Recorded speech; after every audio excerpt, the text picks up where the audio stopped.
Hello everyone and welcome to today's surprise podcast. As you obviously see, I am not alone. I have Professor JIANG Linhua from the University of Huzhou and the Research Institute of Hangzhou and Xidian. Is that right, Professor Lian? Yes. I'm also a guest professor in Zhejiang University and Fudan University located in East China. Okay, brilliant, amazing. I have visited you in the summer. I've been there in August, and I have actually made some live stream from the beautiful city of Hangzhou, and also from Huzhou. I think I did both, and you were like right there next to me. You even wore my cap, if you remember. Yes, the cap with the penguins title. That image is really popular, I can tell you that. Yes. Many likes have been collected by that. So. Tell us, please, something about yourself, like what is your education background, how did you end up, where are you from originally, just a brief story of your life. Okay. So around 10 years ago, I started study from the Belgium, Catholic University of Leuven. So my study field is the artificial intelligence. So at that time, so no one knows artificial intelligence. I have to explain to them that's part of the computer science of the world, like that. Nice. And later, then I go to Netherlands, the Leiden University, finish my PhD study, and I doing the research work. So later, recent years, I go back to China, East China, has the professorship. And sometimes I still come back to Europe to do exchange with guest scholars or visiting professors like that. So I'm very happy that today Aaron can invite me to Hungary, and it's the first time I come to Hungary. Yeah, and how do you like Hungary? Like, what are your first impressions? Oh yes, so the city is really nice, and the people here is friendly, is warm-hearted. I feel really happy. That's not the thing you pointed out when we were having lunch, but the girls, how beautiful the girls are. Yeah. Yes. Confirm that. It is an important part of our Hungarian identity that the Hungarian girls are beautiful, and we have some ladies watching this, so please let them know that they are beautiful. Oh, yes. It's given me very big impression, the boys are handsome, the girls are very beautiful, so it's really amazing. I think it's a different style, the Eastern style and the Western countries, they have different styles, Yes, and actually the funny part is I noticed that just like obviously Chinese people have different characteristics than African or Caucasian people, also within Europe, a Spanish face is very different from a Ukrainian face, for example. So that, and I have to agree. I think Hungarian girls are the most beautiful ever. Yeah, that's true. Yeah, that is actually true. What have you seen in Budapest? Have you done any sightseeing yet? Yeah, yesterday we just go along these rivers and saw these beautiful rivers and the big church. And we also go up to the mountains. Really have great things. So. Okay, cool. Yeah. I have intentions on taking you up to the top of Gellért-hegy, and then you will see the entire city. It's beautiful. Okay. I think you have not seen that, no? Yeah, that's great, Okay. Cool. And so what is your research area? You mentioned that you were graduating in AI. What do you research nowadays? Yeah, my main field is the artificial intelligence, So the first field is the imaging processing. So like you see, as a robot, so actually the camera is the robot's eye. Yes. So you saw something, that's the 2D pictures. Yeah. So how do you process with the pictures? You need to detect what's the object in it, isn't it? For example, if actually the car, if they have two cameras, they also have the eyes. So you see the other cars, you see the people cross the street. You need to recognize them. So that's the artificial intelligence. Okay. So that's actually the technology of imaging processing. You need to find out this object automatically, and then the second step is to do your decision. So if you find some people cross the street, you need to stop, isn't it? Yeah. Right. So is your research in automotive industry, like self-driving cars? Yeah, part of our project depends on project. So we have different projects. One of the projects is auto-driven. So the others may be application in different field. Like you can also apply it in the smart cities or smart agricultures. It depends on the applications. Okay, nice. Yeah.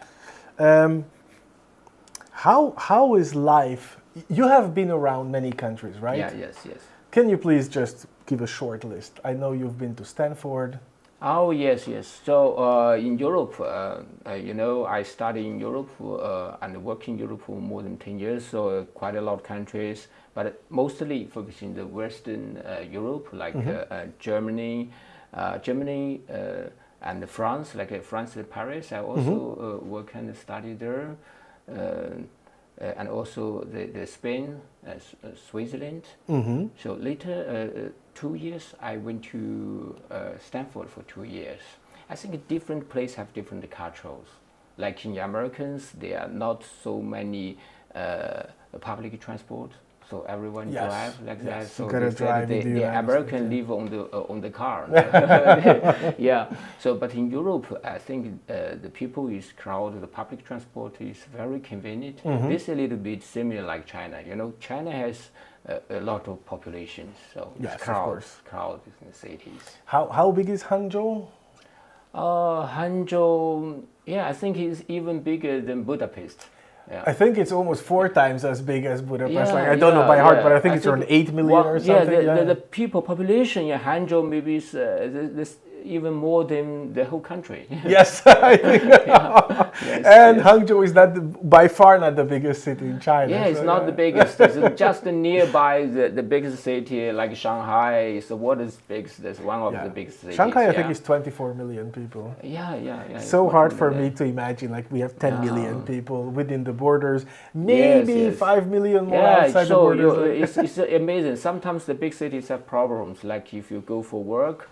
You start from your home to your workplace, maybe cost 1 hour by metro. Oh, but 1 hour is not that bad, is it? If you get stuck in traffic jam. Yeah. Metro is okay. You have fixed time. If you drive, maybe stuck there, then you don't know when you can go to the office. Yeah, when I was in Beijing with the Xiaowei. And he was meant to meet one of his friends. Yeah. And he told me that they need to meet in the middle of the city because his friend lived on the other end of the city as we were. Yeah. And if he wants to cross the entire city, that could be 4 hours just by metro. Oh my God. Yeah, that's so amazing. Big. So actually for myself, I would rather live in a smaller cities. Yes, you prefer. What do you call a small city? Huzhou is small?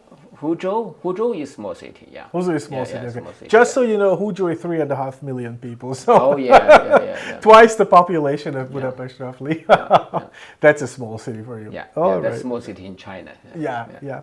And so what differences do you see in the way Hungarians work? We have visited BME this morning, so we've been there, and what differences have you found to be really apparent and striking between a Hungarian technical university and your technical universities? The first time I go to this university, because I don't know too much about the university, but my friend Mr. Bai introduced to me. He said this is one of the toppest university in Hungary.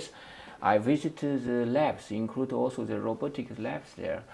Seems that a lot of research topic is similar. Like we also research on the 5th generation communication, about this automobile research, something like that. So we have the similar technical field in common. But the style is different. Like in China, normally the university have a big campus. So they have walls, and you have to enter the university from one gate, and they also have the guards. But here, the buildings it seems not too much separated from the city. No, not at all. It's part of the city. Part of the city. If someone don't tell you, you already get into this. You don't know because you just drive and pass the street and come in. I think this university is open to us. Yeah. And do you find this to be better or worse? I like this style. I like this style. Yeah, I think this should open to the public. Even I'm not belongs to the university. I went to work inside the university, maybe go to the library. That's good, I think. Yeah. Yeah, actually, I do know people who just walk into classes Yeah, that they're yeah, interested yeah, in, and yeah. nobody ever asks them Yeah. why. It's just open. Yeah. Nice. Yeah. And so imagine that someone watching this has the Yeah. idea of, I'm interested in China. I wanna go there. Do you think that would be possible for like a random student on any random university? Oh yes, I think it's very good idea that if you in the summertime or holiday time you can visit China. Now, as I know that China now more open to the world. Now you don't need visa. Do you need visa anymore? No. Hungarians don't need visa, Yeah. and you don't need visa to Hungary either. Yes, some of the university, some of the countries in Europe, they don't need visa to go to China anymore. So if only you buy a ticket and fly to China. So if you want to visit maybe like say Hangzhou or Huzhou, maybe you can contact our own and we can host you. Yeah, we welcome you. And what about learning? The Gapster is asking in the meantime if this will be available later. Yes, Gapster, we are putting it into the VOD channel and you can watch it later on. It will be on the human. I will show you the playlist. So, but I don't meant like just for vacation. Yeah, of course, vacation is fine, but for learning. So, for learning. What benefit would it mean for a Hungarian student in a Hungarian university to go to China and study 3 months or 6 months? Oh there? yes, I think the first is you know different cultures, different world.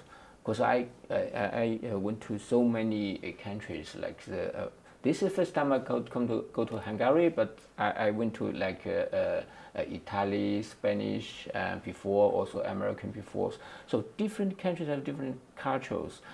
You take the journey to different places. You feel different. You increase your knowledge and you have new friends. So that's the first side. So the second side, actually, you can also apply for some exchange program maybe. If you are later go to university or you are now in universities, you can maybe find some exchange programs. This program can help you more quickly to get into this university, make more friends, and you may finish some course and learn something. I think Right. that's good. That's good chance, yeah. And so when I was there visiting your yeah, university in Hangzhou, we had this beautiful meeting with many people, and you were really, it was amazing. Yeah. And there were some students there, and I started talking to them. Yeah. And at first they were like very timid and shy. They were like, yeah, we are not yeah. talking to the big Yeah. strange European guy. So Yeah. is it generally the case that Chinese students are a little bit more taken back and silent and not so talkative, maybe? Yeah, I think that's the culture. The Chinese culture is more inside, more inside. They are not too much open to strangers, but when they get friends, we gradually get familiar. They also talk everything, yeah. Okay, nice. So that's just kind of an initial thing that happens. Yeah. And so what do Chinese students do and what do Chinese professors do for fun? So imagine it's a Friday night, all lectures are over now, no more work. What do you do for fun? That's really different cultures. So in here, I know that if we have for fun, we maybe go to bars to drink some beers. Yes. But Chinese normally don't drink beers. The first they drink choice maybe the tea. So they have all kinds of different teas. The black teas, green teas, and one tea is called white teas. Because the tea culture is more than 1,000 years, you say. So there are all kinds of different famous brands from different places. So the first thing is to drink tea. So some new guys, they also like coffee. As gradually the Western cultures also accept it, and there are special things that Eastern people like also Korean people. They like the karaoke, karaoke. Like saying, yeah. So sometimes our group of people, we go to the karaoke shop. We just saying, yeah. Like that. Okay, because you probably might know, because I have shared it in the Discord channel, that we had a conference that was organized by you, and you were very nice to invite me into Frankfurt. Yes, so on Monday and Tuesday I was there in Frankfurt in the conference, and Monday there was a big party. I'm going to share some videos with you because it was really amazing. Okay.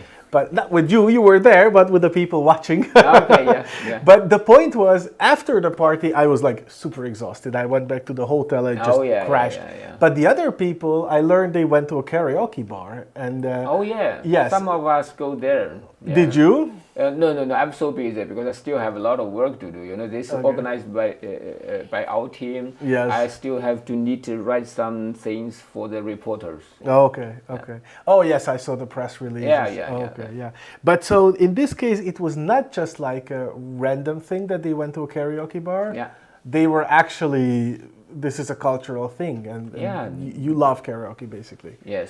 I think there's some place that you release yourself and also to make your friends. Yeah, that's like that. How do you make friends in a karaoke bar? Have you ever made a friend in a karaoke bar? Oh, not me. But I know some friends did. Yeah. And so what happens? You sing and someone comes by and says, "Oh, great singing, let's be friends," or how does that happen? I'm not a huge karaoke fan myself, as you could probably say. Oh yeah, not strangers, but we at least we know each other. Yeah. Okay. So it's more of a bonding thing. Yeah, it's like a team building. Yeah, because maybe we are just a normal friend or we are colleagues, but if we go to karaoke, we sing each other, we get more closer. I see. Yeah. Okay, so that's the way you get closer. Yeah. I see. And what about dancing? Do Chinese students or professors dancing sometimes, but not so often as karaoke. Not so often as karaoke. Not everyone can dance, you see. Well, not everyone can sing either. But in China, most of people can sing. Really? Yeah. Why? Yeah, me too. So next time you can go with me. Oh, please! Here is this nice microphone. Not today. Not today. Not today. But why? Why can most people sing in China? Why is this? I think you see, the China, you don't have too much entertainment. So singing is one of it. They need some way to make fun, to release himself. So maybe after saying, you release yourself, you get calm down. I see. So it's a way of reducing tension. Yeah, I think so, one way. Interesting. I never tried this. Yeah. I usually, to reduce tension, I just yell. Yeah. I think some people sing really like yell. Okay. Like that, so. I see. So it's not like just singing some opera or something. They can actually. No, not so serious. It's just for fun. You can do it like that. Okay. And so, if someone cannot sing, like I am super bad at singing, would that be ridiculous or would that be frowned upon? Like. Sometimes it. If you for imagine if you sing and you also drink. If you drunk, so everything you did is very funny.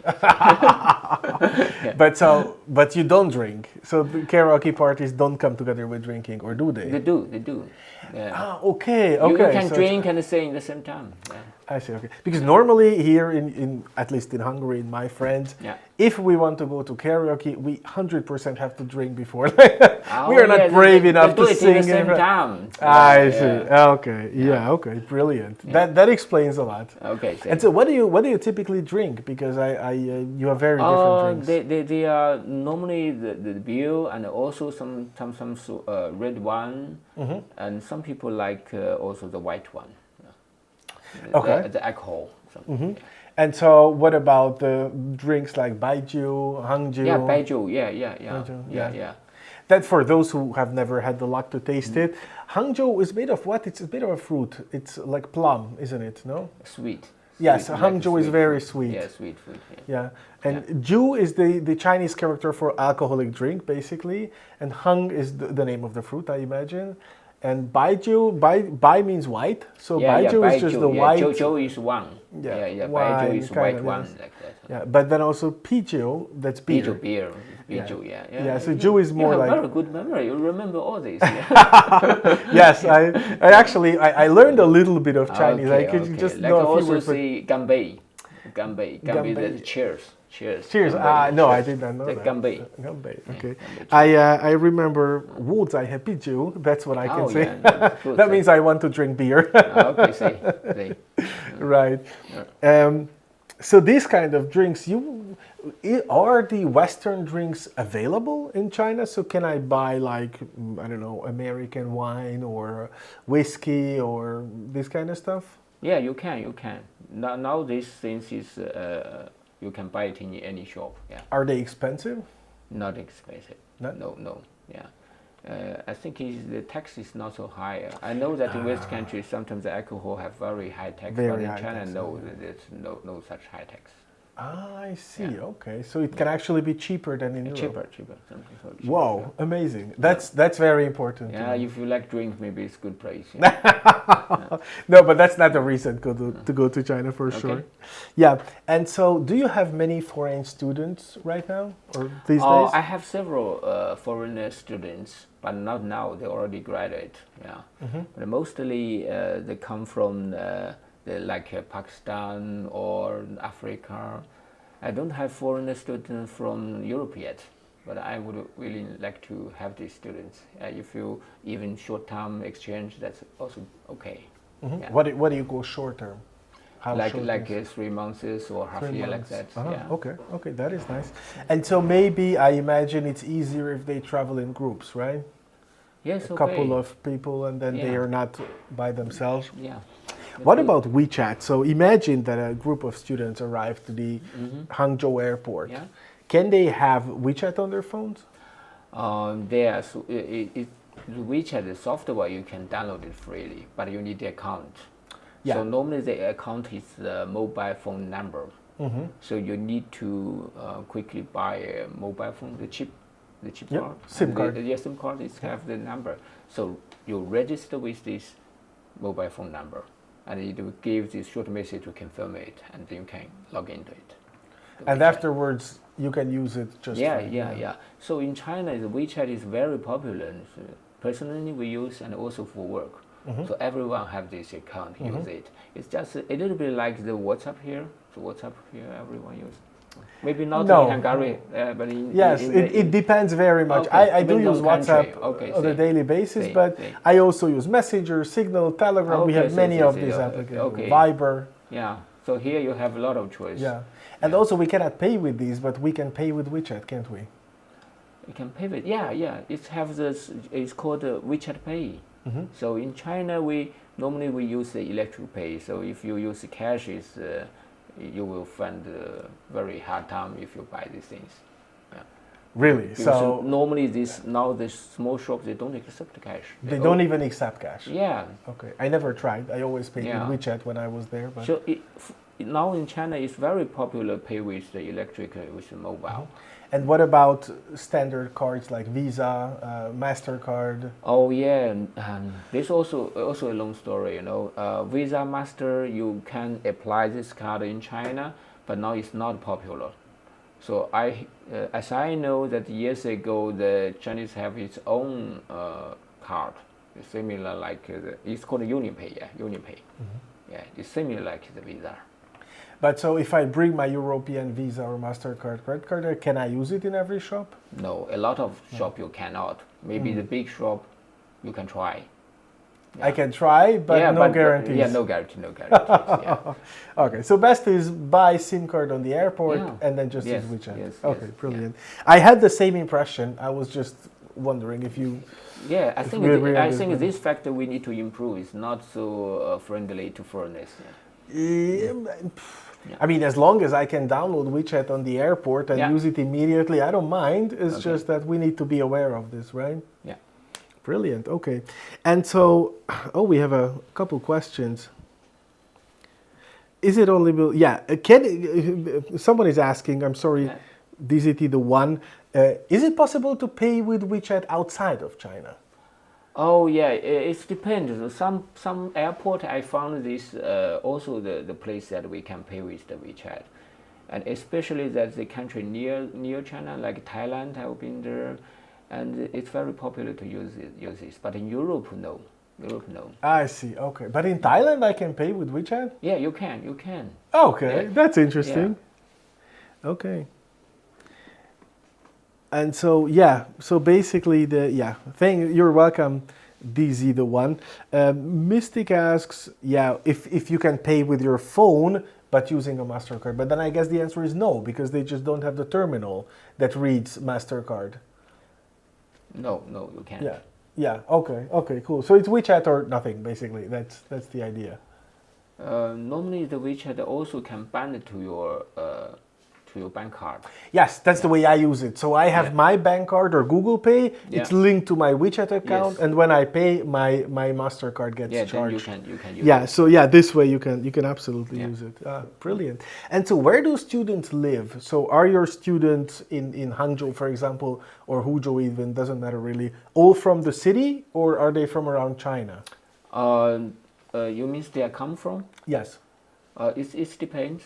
So some of the small universities or they are only have the students of mainly from this province, the same province. Only a few of them maybe from the other province. But as the famous university like the JIANG universities is ranked top 10 in China, so the students are all coming from different provinces. Even from abroad, they also have a lot of students from abroad. And so where do they live? Where they have an accommodation house in the campus. In the campus? In the campus. Oh, you don't need to find outside. Okay, so they just get like a dorm basically. Yeah. Okay. The university owns this and manages this, and it's quite cheap. It's quite cheap, yeah. Excellent. Yeah. Quite cheap, and so are there stipendiums or honorary, how do you call this? So do students get money if they live there, like this monthly stipendium? That depends on your master student or PhD student or bachelor student. So normally if you are foreigners, you can apply for scholarship and it can cover all your living costs and like that one. Okay, so basically the way to learn in China is to apply for the scholarship and then move there and then get all these costs covered. Yeah. Do you have any numbers on mind, like how big such a scholarship would be in yuan? In yuan, each year maybe 1,000 to 2,000 yuan like that is enough for your dinner and accommodation like that. So. Okay, we need to multiply that by 40 to get forints, right? So that's about 40 to 80,000 forints. Yeah. And so is that covered by the scholarship, or how big can a scholarship be? The scholarship first time, if you are from Hungary, you are students, then you don't need any tuition fee. So the scholarship give you is cover for your daily costs. So that's not too much, because you go to the canteen in the campus. It's also quite cheap. Yes, I remember. Like my lunch in the canteen was like €2 or something. Like less than that. Less than that. It's super cheap. Yeah, like that. And they're not commercial. Yes, it was amazing, and we had these different colored, just little plates, right? We had to put them on the measuring. Yeah, I absolutely like that. That was real, and the food was surprisingly good, honestly. Yeah. What about food? Do you like European food, or do you prefer European food to Chinese food? For me, actually, I'm half by half, because I live in Europe for more than 10 years. So sometimes I like this Chinese food. When I was a student in Netherlands, so sometimes I cook myself. Oh, really? Yeah, myself, because the food in the Chinese restaurant in Europe is different. Oh, yes, it is. A lot of spices, which they can't find the original one.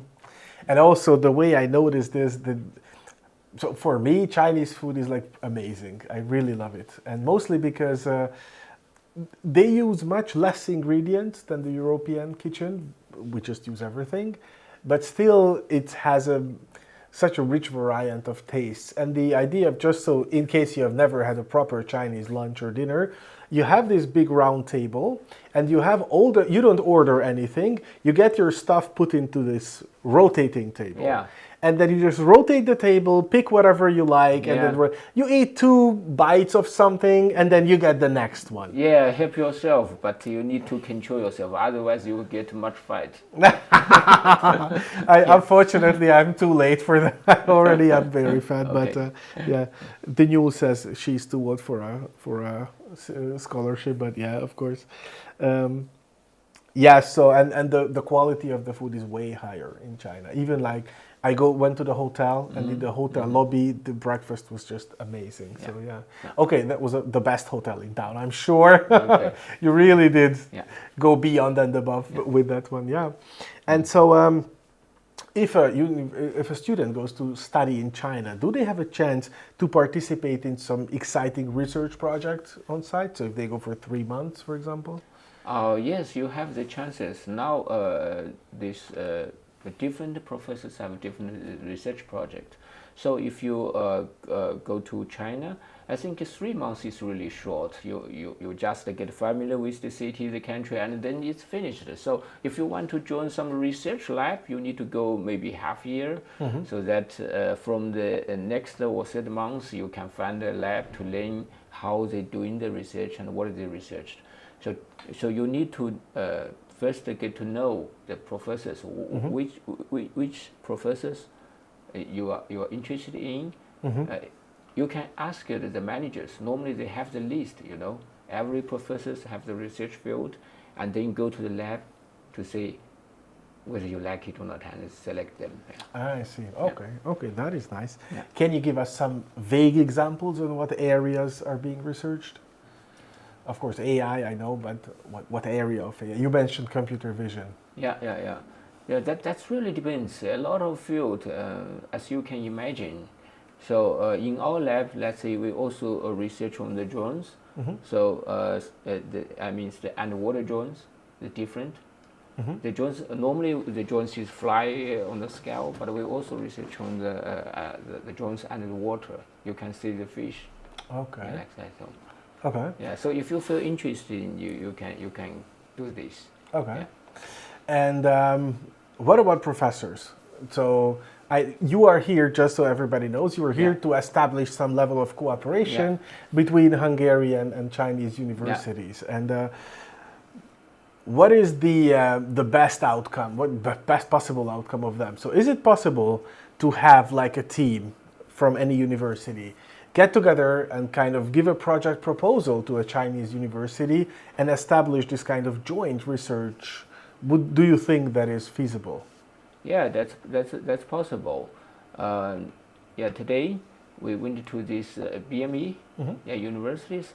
I found what they are researched on is really similar, quite in common with us. So that I want to build some joint research lab with them. So for professors, so we're doing research one side, the other side we need to apply for research fundings. That's our job. Yeah, so if we make these connections, we can apply for some special international research fundings that's special for this kind of jointly research. Yeah. Is it easier or harder to get money for joint research? It also depends how many people compete with you, but you have a new chance, you see. Because if only you have a collaborator, you can apply for it, otherwise you can't. Okay, so there are funds that are only available for collaborative It's projects. limited that if you already have some collaborators. Nice. Yeah. Does that apply to industry players? So can a company join into such a collaboration? Yeah, that's also possible. Yeah, but that depends on the professor. He need to fund the industry to negotiate with them. Yeah. Do you ever have shared funding projects? So let's say an industry company pays 50% and the university pays other 50%? That's possible. That's possible because the university also give us some fundings to start up. Then we can find another company that is interested in my field, and we jointly have a research lab with this industry. That's possible. Okay, that's nice. Yeah. Do you have any relationship to like really big Chinese companies like BYD or Huawei or Tencent or Alibaba? Or there are many these days. I have a joint research project with big car companies before. That's related with the auto driving, but that's a project last 2 years, and then last year it's just finished. Oh, so I'm okay. trying to find a new collaborator now. I see. Yeah. Okay. Now that's your mission. Yeah, you're a little bit out of the image here, right? Yeah. Awesome. That's great. And so, what does an average day for a Chinese student look like? So, what do they do? When do lectures begin? Do you have this same split like we have these presentations for students, and then we have practical sessions? Do you have the same? Yeah, it's quite similar. So normally in the daytime they have courses.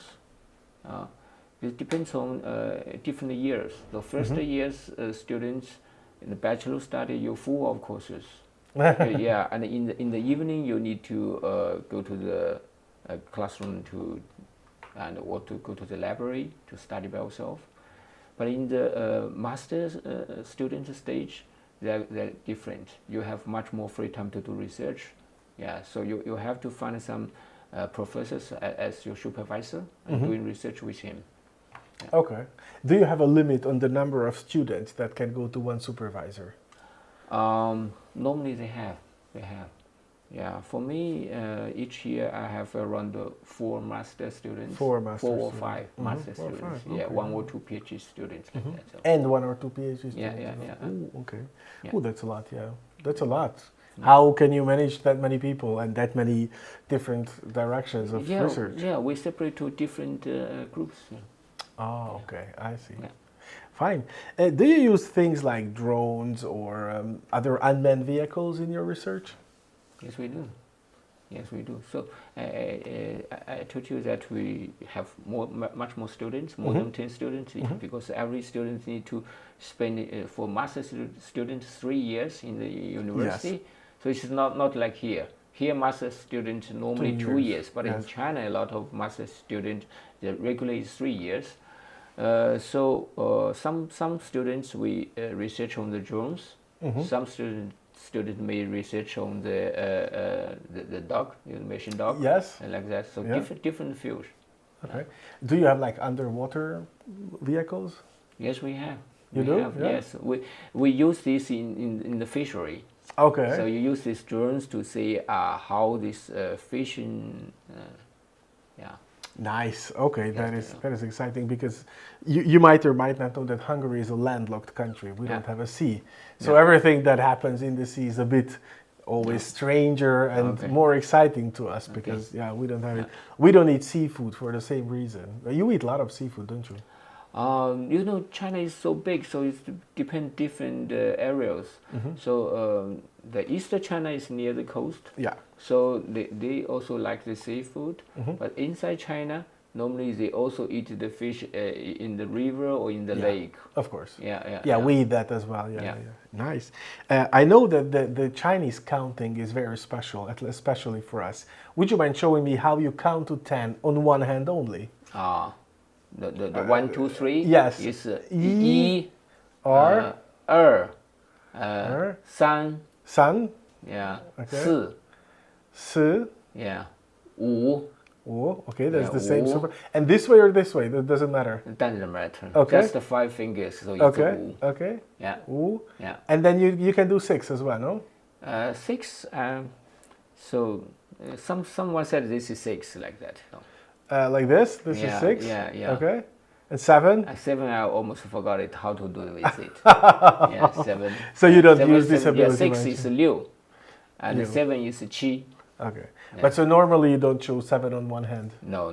Okay. Yeah. Okay. You don't bother too much breaking your fingers. Yeah. It's a little bit complicated. Yeah. And what I really love about China is the language, actually, because everybody thinks and everybody says that the Chinese language is so complicated, it's impossible to learn. But actually, this is not true. What the little Chinese I picked up is actually very logical. Now you speak English. Do you speak any other languages actually? French or French a little bit. Like the greeting words, it's simple, like the bonjour. Okay. And so would you agree that the logic so Chinese is one of the most logical languages of the world? I have no idea about this. I have no idea. Yeah, but the writing, of course, is very complicated. No, the writing like the painting, the Chinese character words. Yeah. The writing is no, but sometimes the complicated words we also forgot it. Sometimes, of course, yeah. No, but I mean we also make a lot of grammar mistakes. Hungarian grammar is insane. It's crazy. There are no rules. You just need to learn everything one by one. But speaking Chinese or understanding Chinese, that is not that hard, is it? For us, it's quite easy. Oh, for you, of course, but I mean for foreigners. So. Yeah. You know, in China, the language have four tones. Four tones. So 5, no? 5? Yeah. Normally the four. short. Normally 4 tones. 4 tones. Okay. Yeah. So that's difficult. The one going up, the one going down, Yeah. the one going up and down, Yeah. and the long one, and then the short one, no? Or the short one doesn't count as The intonation? short one doesn't count it. It doesn't Yeah, count. yeah. Oh, okay. And so your name, Linhua? Normally pronounced in English is Linhua Yang. Yeah. Yeah. But in China it's the Linhua Jiang. Okay. And what intonation do we use for that? Lin or Lin? Lin. Lin, that's going down. Lin. Hua. Hua, that's 对 long. 讲 And Jiang is going Yes, up. yes, Okay. yeah. Okay. And why is it? I have noticed this that the airport code for Beijing is Yeah. actually Pek, and in Hungarian we call Beijing Peking. And you just mentioned that your name is Jiang actually, but it's pronounced as Yang if you pronounce it. I think that's also some tradition. You know, Beijing also more than 200 years ago, a lot of foreigners come. They don't have notice the tones, so they pronounce it quite smoothly. Beijing, like the Beijing or Peking, but we know that's what it means. Of course. Yeah. Yeah, it's interesting. Yeah, Vonar says that the Hungarian language is difficult for Hungarians as well. Do you ever get that? The Chinese people have a hard time communicating to each other because they're from different region or just use different words? Now time is much easier because everyone we educated we speak Canton Mandarin. Mandarin. Chinese. Only in the southern east they speak the Cantonese. Ah, and that's a different language altogether? A little difficult to learn. Yeah. Okay. But if somebody starts speaking Cantonese to you, do you understand? Like If they speak slowly, maybe I understand part of them. Yeah. Wow. Okay. So it is a lot different then. Different a lot. Okay, I see. Interesting. And how many languages did China use before Mandarin was kind of the standard? You mean the foreign language? No, inside China, different populations or different provinces. A lot. So even in one province, they have different languages. You know? Yeah.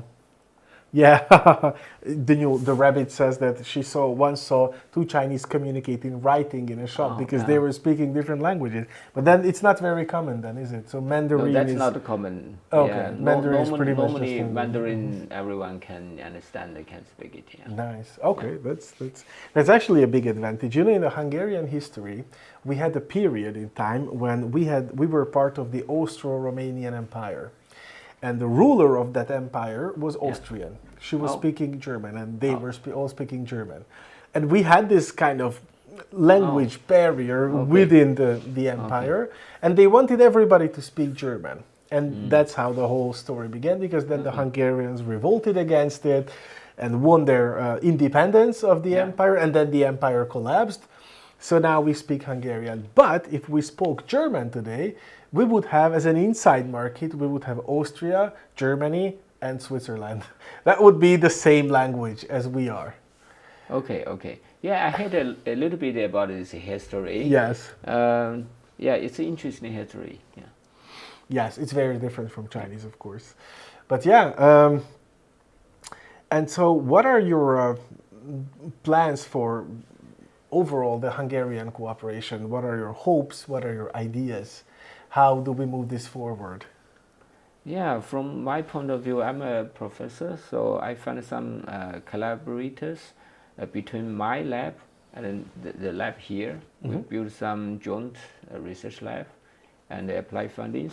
And if possible, we have some exchange students, both master students, PhD students, that's also okay.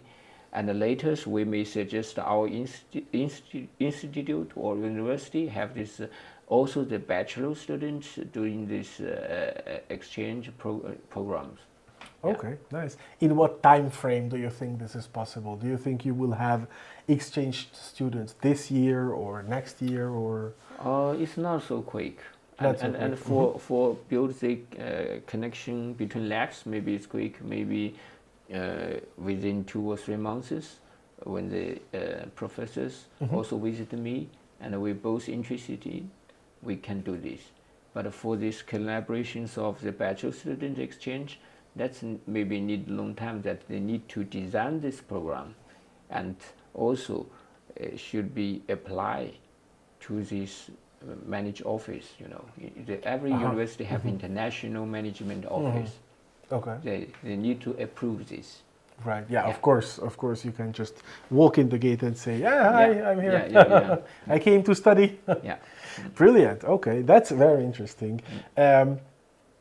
Do you have any like final message to the people who are interested in this whole going to China, learning in China thing? What would you say as encouragement to them? Yeah. So China is a big and old country. So we have different cultures, and it's very magic countries. So if you are young, you like to travel all over the world, so we are very warm-hearted and welcome you to come here. You will find a lot of funny things. Yeah, you will have a very happy journey to China. Welcome you guys. Okay, so be it. Yeah.